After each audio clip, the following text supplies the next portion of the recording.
Lakeshore on this mild spring day. And it looks like we won't need to wear our winter coats in July after all. So that is good news, yes. The Christ in me greets the Christ in you. While it is each of our decisions of whether or not we're going to love or not, love flows automatically here in Unity. And so let's sing, Love is My Decision. Love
welcome once again to our celebration, Leading Us to the Light.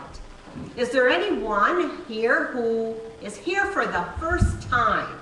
If you would please, okay, raise your hand, and they're just going to be giving you a packet, and if you would just fill the card out. We're not going to bug you or anything like that. We just want to know who you are. So please do so. Thank you.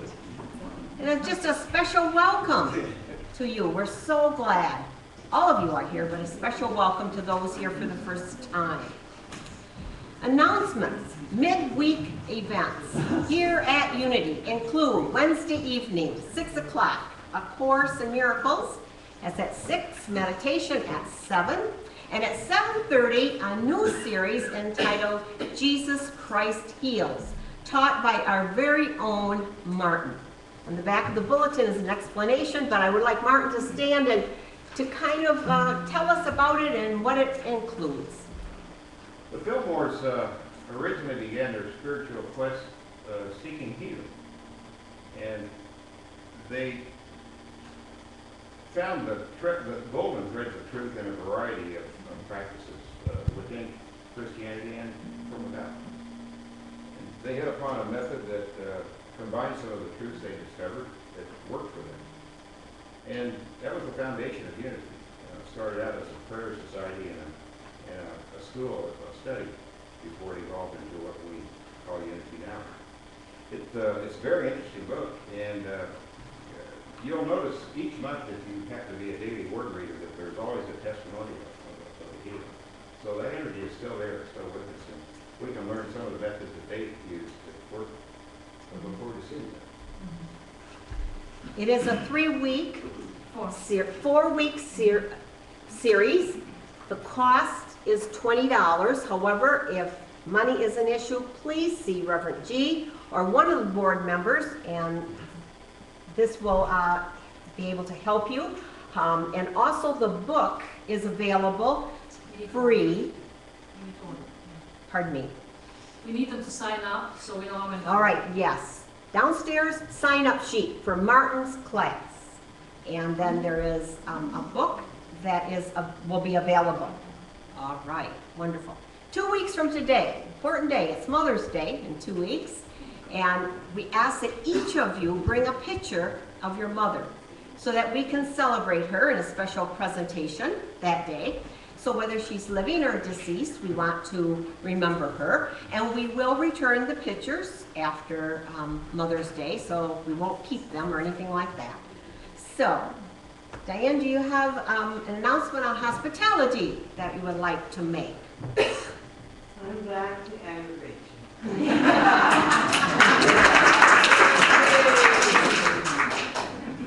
First of all, I just want to say thank you so much for, in our absence for the last 3 months, everybody's carried out the hospitality and it's worked well, so thank you for that. We do have some openings, and so I'm reminding everybody, if you feel like you can bring anything, if you want to team up with someone else, then you don't have to do a lot. If you just want to buy it at the store and bring it, we don't care, just something that we can all share after the service with coffee and tea. So I'm reminding you, we've got some empty holes down there to sign up for if you would. And like I said, if you want to team up, we've got a lot of people are doing that, so that's a good idea. So help us out if you can. We appreciate it.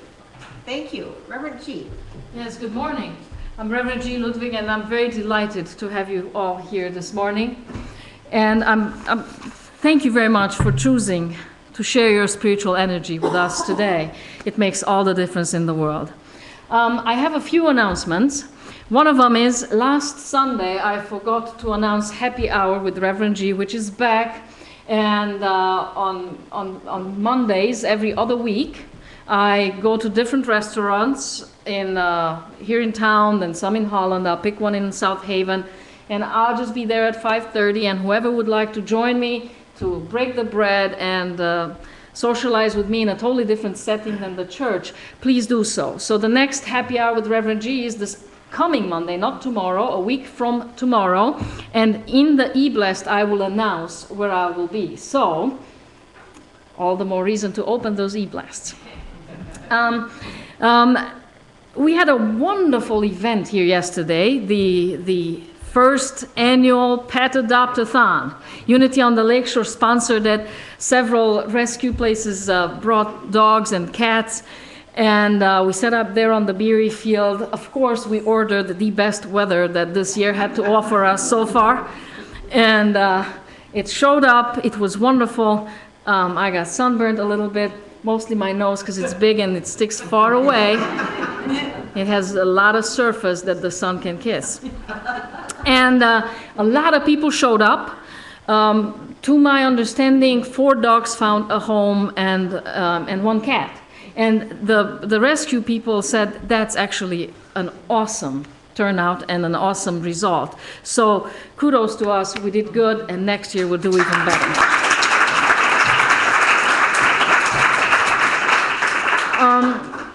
The other announcement I have to make is about the daily words. The new ones have just come out, and the ushers will be distributing to you now as I make this announcement. So we have these daily words. Unity on the Lakeshore orders them, and the cost to us is $900 and some change a month. And in the past, a year. Thank you, that's a big difference. It's $900 a year. And we offer these daily words to you, so you may take them home for your spiritual enrichment, offer them to your friends, and please take them. And we also invite you, if you can, contribute a $2 love offering, if you can. However, it is most important to us that you have them. But if you can and would like to offer a $2 love offering, we certainly welcome that. So the new daily words are out. Take them, enjoy them, distribute them, give it to the friends, and let them work for you. That's all I have. Thank you. And $2 is what it costs us. Yeah, $2 is cost. Yeah. It's 2 months worth of daily word, and the cost is exactly $2 per daily word. And so we're inviting you to offer that if you can, and if you don't want to, it's all fine. Are you collecting them separately? Where do you put that? Just put it in the basket. Okay, thank you, Reverend G. We're very fortunate here. We have several musicians, so very gifted, and now we have special music. Is that you, Suzanne and Chris? Just Suzanne. Just Suzanne. For this one. All right, very good. Thank you. Okay, I'm going to play a song called Child of Peace.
Thank you, Suzanne, for blessing us with your gifts. Sandy, further bless us with the lighting of the Christ candle and opening prayer. Here she comes. Good morning. Spring is upon us. Here at Unity, we usually, we always light the Christ candle. We think of Jesus as our way shower, and this flame burns within us as well as it burnt within Jesus. It's that indwelling spirit, and we remember each day to live with through our highest consciousness. Please, let's pray. We open our hearts and minds to divine inspiration. And as we behold the truth of our being, we are open to the transforming energy through which we become full participants of divine order. And so it is. Our vision at Unity on the Lakeshore is every life a spiritually transformed life. So I ask that we would say it together. Every life a spiritually transformed life. Also, we have an affirmation of faith I would ask that you would read with me. There is only one presence and one power in me and in the universe, God, the good, omnipotent. Diane, would you please come forward to read our daily word?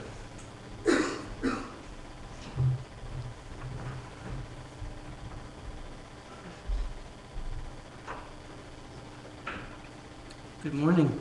Good morning. Betsy just said to me, it's so good to be back in church. And I can't tell you how good it is. My soul was hungry. I needed this. So thank you all for being here with us. The word for today, the daily word, is imagine. I use the power of imagination to create a new world of discovery and joy. With each brush stroke on a canvas, artists create beauty and form. Through their imagination and skill, they capture what they see in the world and in their mind's eye. The depictions in their art stir the soul. My God-given power of imagination opens a world of possibilities to me. By using my imagination, I can turn what seems impossible into the possible. By being resourceful or creative at work or at home, I can create what I imagine. My imagination allows me to soar beyond appearances, visualize what is possible, and bring it into form. My enthusiasm expands as I apply my imagination. I use my creative power daily to explore new dimensions of living. And from Psalm 139:16, your eyes beheld my unformed substance. Thank you, Diane. We're going to sing now. Reverend G, have we sung One Power before? We have never sung this song before, so it's new to us. And in fact, I invite you to sit in the pew because this is all I have. They're small, and we won't both be able to read it. All right, this is not And it's not the same, I'm It's afraid. not the We made same. some changes. Wrong. Okay. Jen Chadda once blessed us and sang this song here for us in church, so it's not unknown to us, but we haven't quite sang it before. So first, we will sing through it, through the first verse and the chorus, and just listen, and then I will invite you to join in, okay? And the words are now okay on the screen, but not okay on that printout. So, okay.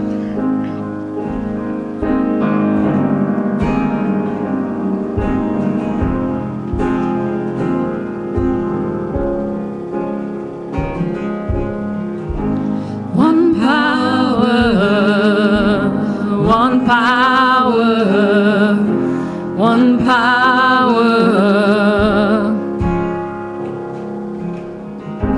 There's one power, invisible, and you see it everywhere and every day.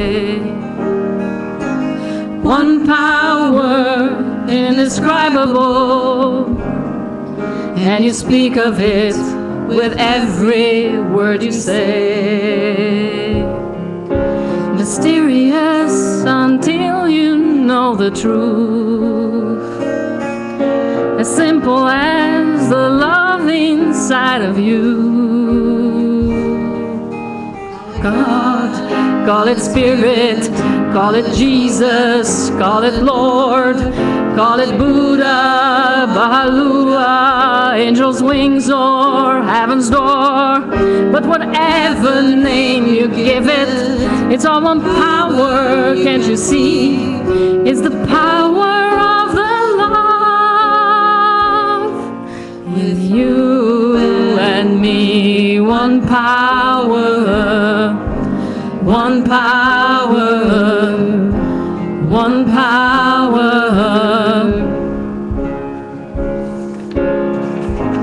one power, one power, one power.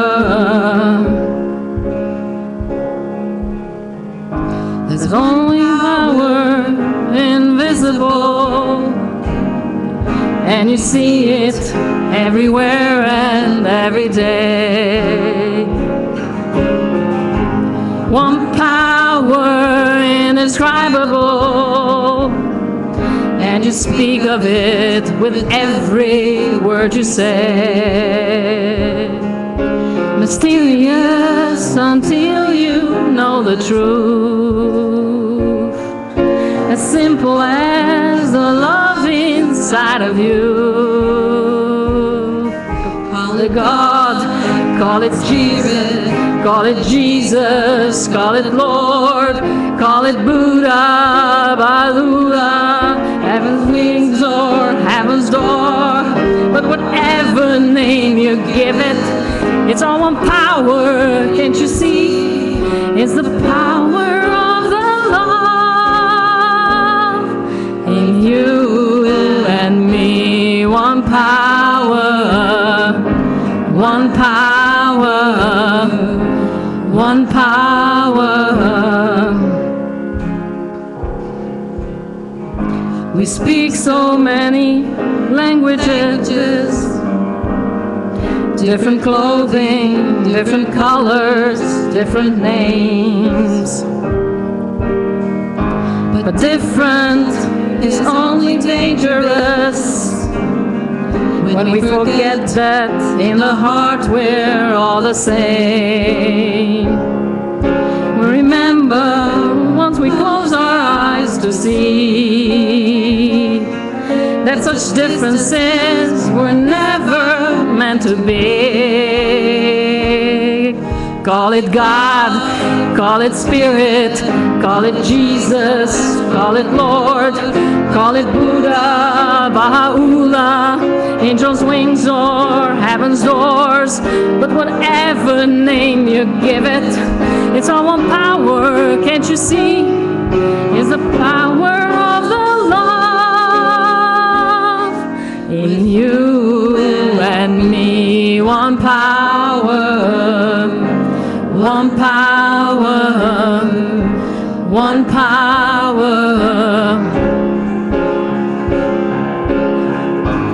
one power, one power, one power, one power,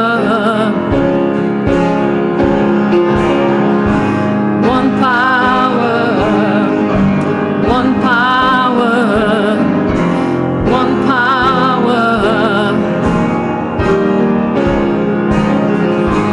one power, one power, one power.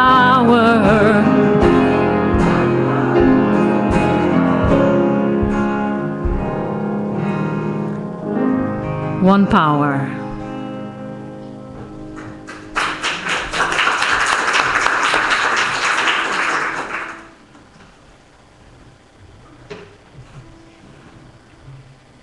Let's prepare for meditation now. We do this by sitting comfortably in our seats, allowing them to support us fully. Take a deep, cleansing breath and exhale completely. Bring your attention towards your center. Take another deep breath and exhale. If you are momentarily distracted by a twinge in the body or a busy thought from the entertainment committee, just release it and know that you are more than that. Going deeper now, you find the peace that is the core and center of your being.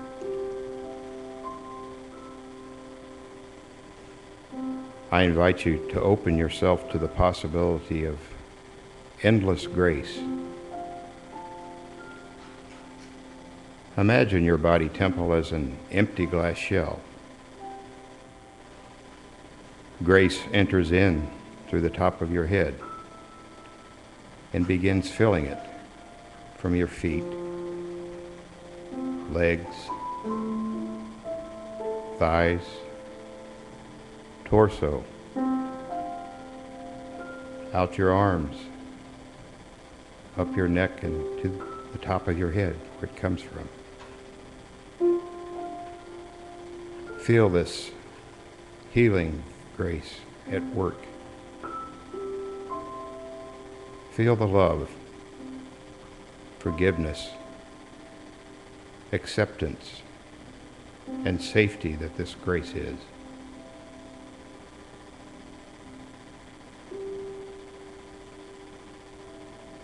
There is an endless supply of this grace. The more of it we use, the more of it we receive. Allow yourself to become a conduit for this grace and bless others, those you know who may be in pain or hurting.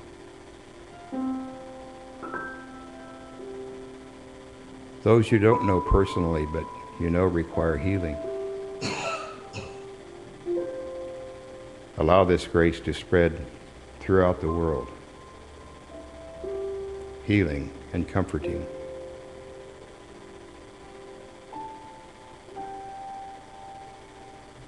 Endless grace.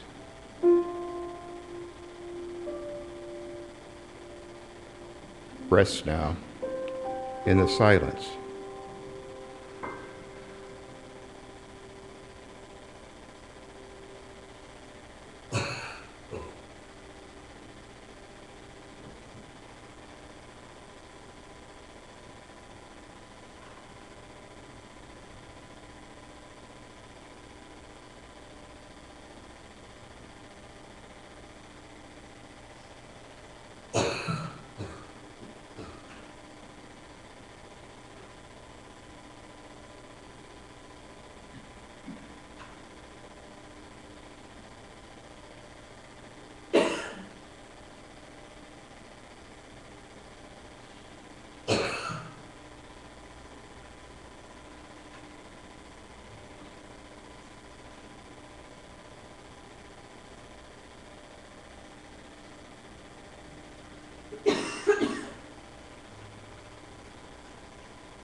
We could always achieve this place of peace and silence merely by stopping and taking a moment. God's presence is always with us. We need only to put our attention on that presence to experience the peace, to spread the grace.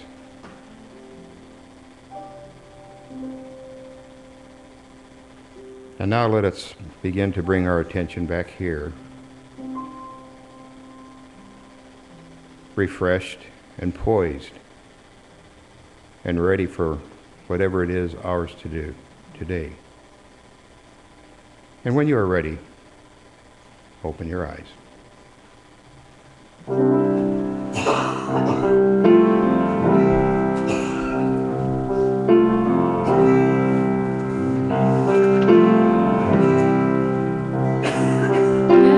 ready, my soul. I'm diving in. Get ready, my soul. I'm diving into the deepest kind of love, to the sweetest kind of life. Get ready, my soul.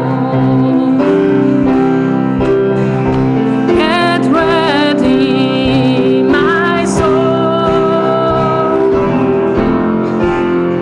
I'm diving in. Get ready, my soul. I'm diving in to the deepest kind of love, to the sweetest kind of life. Get ready, my soul. Get ready, my soul. I'm diving in. Get ready, my soul. I'm diving into the deepest kind of love, to the sweetest kind of life. Get ready, my soul. Get ready, my soul.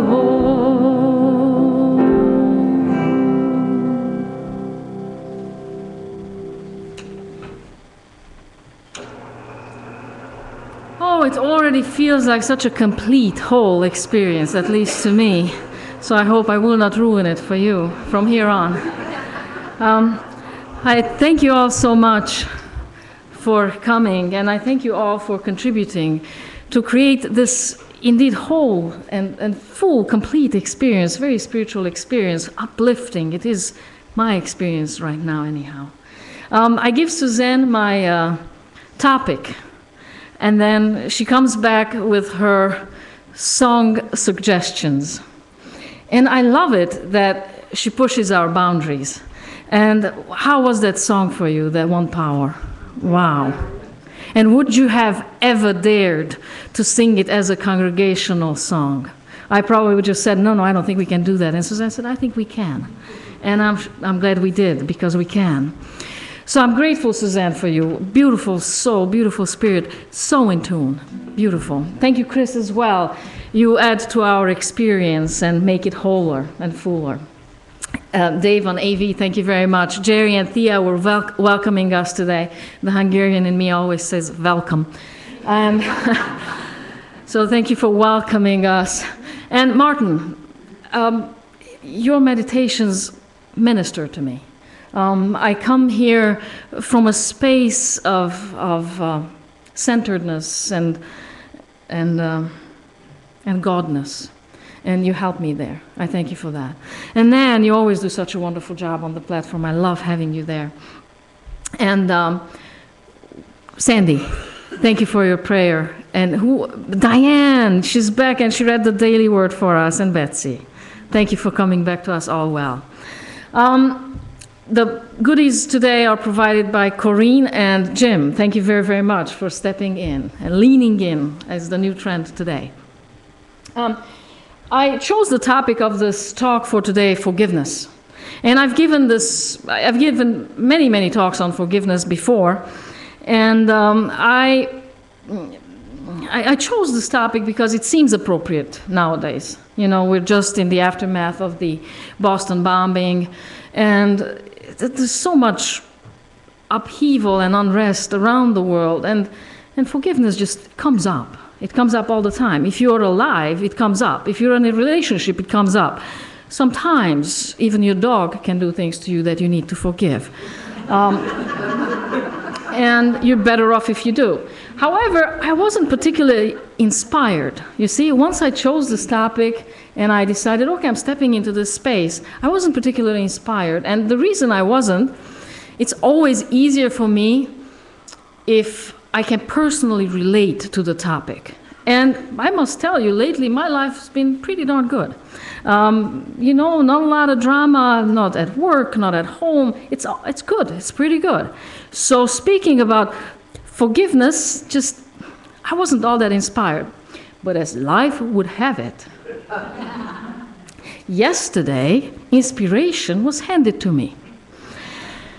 We're standing in a circle, about 4 of us friends talking, and just talking, and out of the blue, I share information about somebody that was given to me in absolute confidentiality. Just like, I don't know who's speaking, I don't know who this is, it's my voice, it's coming out of me, and I say it, it's out there. I can't possibly take it back. I'd like to, but I can't. And all I want to do is just disappear. I don't care if I die. I don't care if I'm being beamed away, if this is the apocalypse and it's my time to go. I'd rather do that than face the consequences of my action, of my own words. So then what do I do next? First of all, I just remove myself. I walk away because there's no blood left in my face anyhow, and I can hardly breathe, and I'm just devastated for what I have said. And where do I go next? Okay, how do I save face? How can I possibly explain this away so it won't look as bad as it is?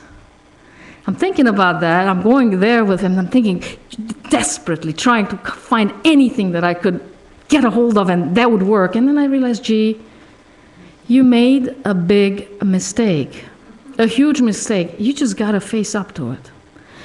But the rest of the day, I just couldn't think of anything else. Patty was also standing there with us when I did this. We're driving home. We're sitting in the car. And it further proves that I have absolutely no control over my words and what comes out of my mouth. People just know this. I'm driving, and all of a sudden I say, oh, that's just terrible. So she says, what's terrible? And I can't believe I just said that out loud. So now I have to tell her what's so terrible. And I'm thinking first, maybe I can come up with something else. And then I just tell her, I can't believe I said that. And she says, I can't believe you said that. So I'm telling her, I am physically sick to my stomach. She says, I am physically sick to my stomach. I haven't been able to think about anything else but that. How could you do that, G? And I said, I don't know. I did it. It's awful. And So naturally, I decide that I'm going to make a phone call and tell this person what I've done. And I apologize. There's no excuse, none whatsoever excuse for what I've done. But I did it, so I got to clean it up. And I'd rather be any place else than here, right? So I call this person, and she doesn't pick up. So I leave her a message. Would you please call me back? Here's my phone number. So I go to Patty and I tell her naturally the worst possible scenario that comes to my mind. I bet she's drafting the lawsuit against me. And she says, well, that's a good possibility, but it is what it is. It is very good to have that kind of support at home, you know what I'm saying? Yes, honey, you will be decapitated. Better get used to it. So then later she calls back, this friend calls back, and I tell her, listen, I apologize. There's no excuse whatsoever for what I said. And, you know, I don't want to burden you with how bad I feel around this, but I've done it, and I apologize. Please know that in my life previous to this, I used to take confidentiality quite seriously. And you know, I hope to restore myself to that again, but this is out. And she said, oh, I haven't thought about it since at all. And what? Don't worry about it. You're okay. You were with friends. That was just fine. And we'll be friends for a long time. Don't worry about it.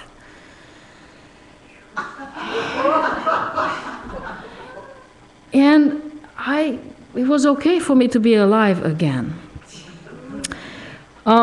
So hence the inspiration for this talk. And after this talk, I realized that the talks I used to give on forgiveness, they don't feel right to me somehow.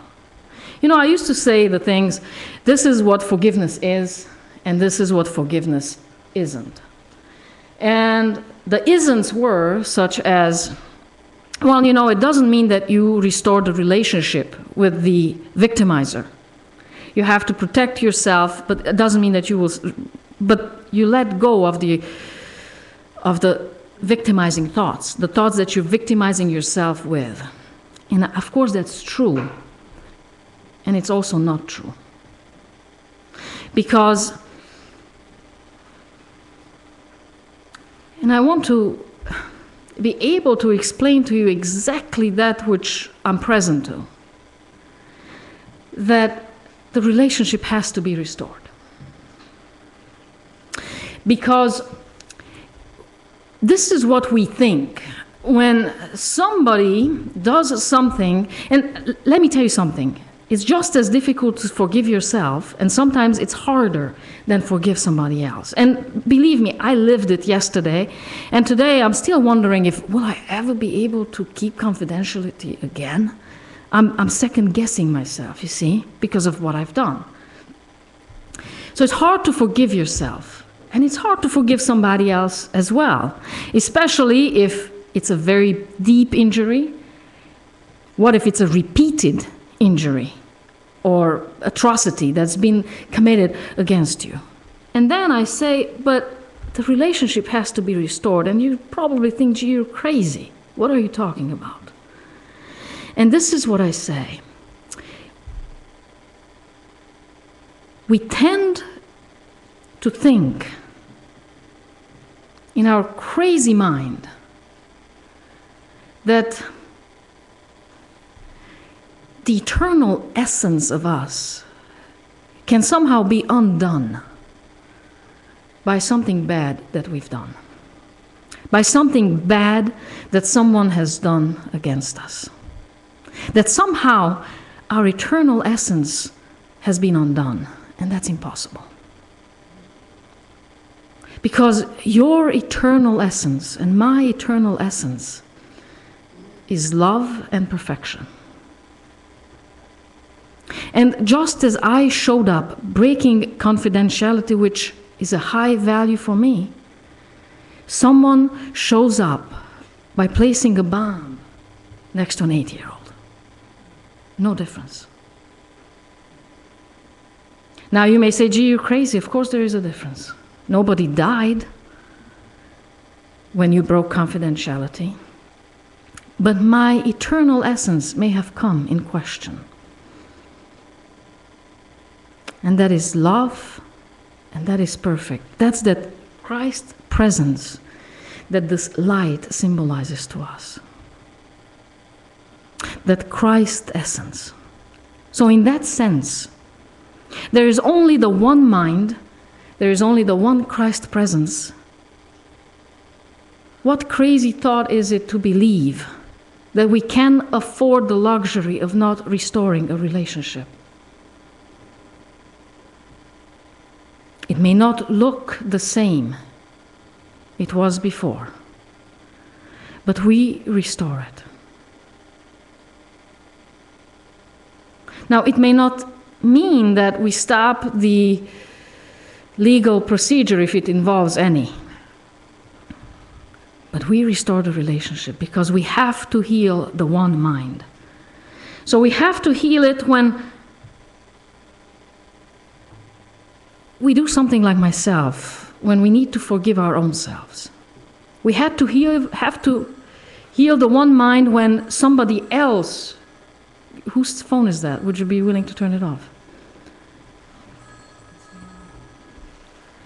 And thank you. And so we have to heal the one mind when it comes to ourselves, when it comes to someone else, but also when it comes to a great group, like a country. You see, I was thinking about this, that when it comes to the government, it doesn't even occur to me to hold the government as one body to the same standard of forgiveness as I hold myself or you too. You see, we expect that the government will come down hard on these terrorists and will punish them and will kill them and will exterminate them and make sure that we're safe. And what's happening is, when we don't forgive, we perpetuate the same energy. And we experience ourselves at the effect. We allow ourselves no other choice but to experience ourselves at the effect of our atrocity that we have committed. I allow you to experience yourself only at the effect of your atrocity. And it's true for a country. Does this make any sense? So there's no way out of it. You understand? More killing will follow more killing, and it'll bring about more terrorists. So we say, gee, or somebody would say, gee, you're naive to say and to think that the government could say, and we forgive these terrorists. We may lock them up, but we take no further actions. We will not attack another country. We just say, we have forgiven your actions. So you may say that that's a naive thought, but this is what I say.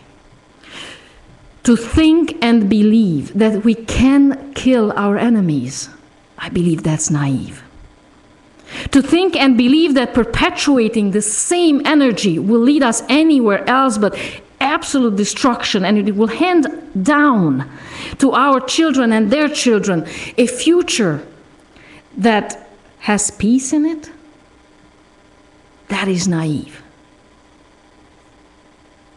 So forgiveness must begin here.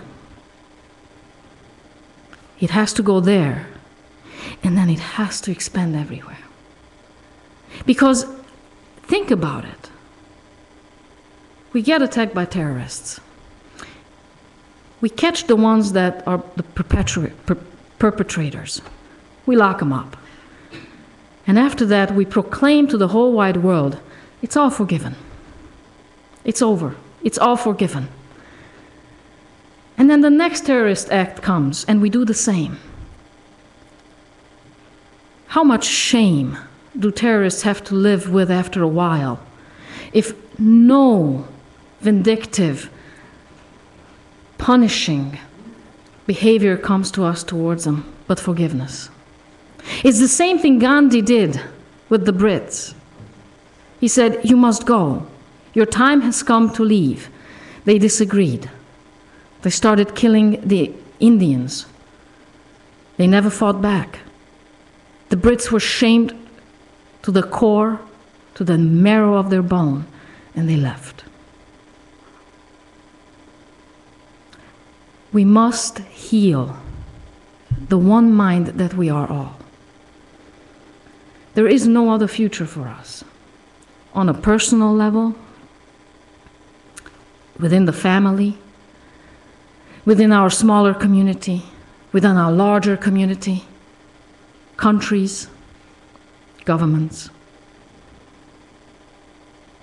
And it is time that we start to speak of it. And it may mean that a lot of people will say that we're naive. But we have got to break the circle of violence. And no solution comes on the level that it was created. That's what Einstein taught us. We have got to calibrate ourselves higher, and that's where forgiveness lives. So I forgive myself, so I can experience myself on a higher level than the effect of my weakness. I forgive you so that our relationship may be opened to a new experience. You see, that experience, that absolute love, that absolute perfection is already in the universe. It is ours. But when you don't forgive, you close down your heart and you just can't download those files. And that never becomes your reality. You see? That potentiality of living in peace. How can you live in peace when you hold anger? That heart is not open to a new file that says life, that says love, that says people we can get along, that people we can love each other in spite of our differences, with our differences. I would never be standing here, never, if I didn't honestly believe that which comes through me in words can make a practical difference in your lives,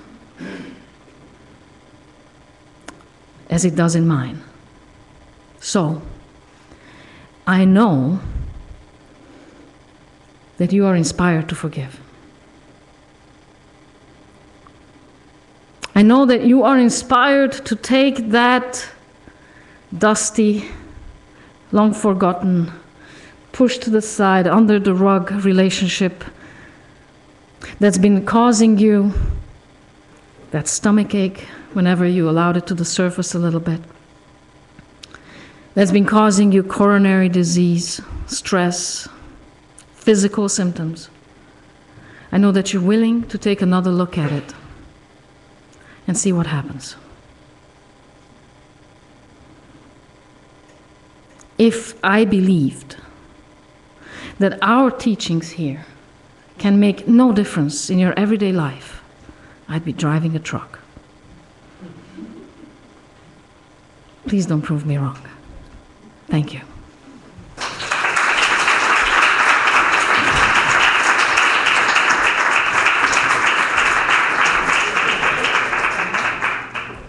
Reverend G, thank you for that challenge. We take it into the next week and we'll work on it every day.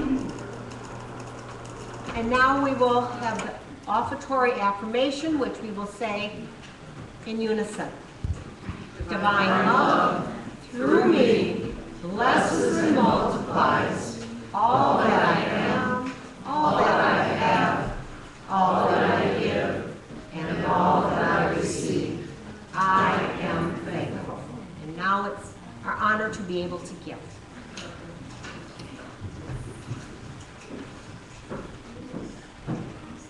So I am going to play and sing a song written by Chris Martin from Coldplay called Fix You, and I feel it's an ultimate song of forgiveness, and Chris is going to help me out.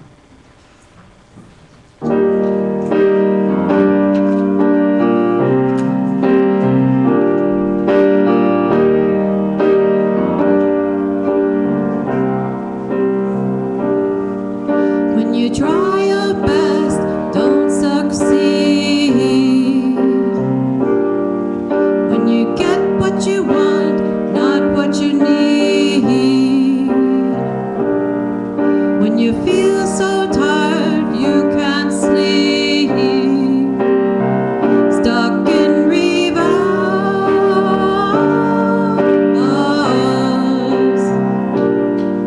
And the tears come streaming down your face.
affirm abundance in every aspect of our lives. And knowing there is no difference between giving and receiving, we bless and are blessed by the treasure that we share. In gratitude for true abundance, we say thank you, thank you, thank you. Let us stand and say the prayer for protection, and we shall sing the peace song. The light of God surrounds us. The love of God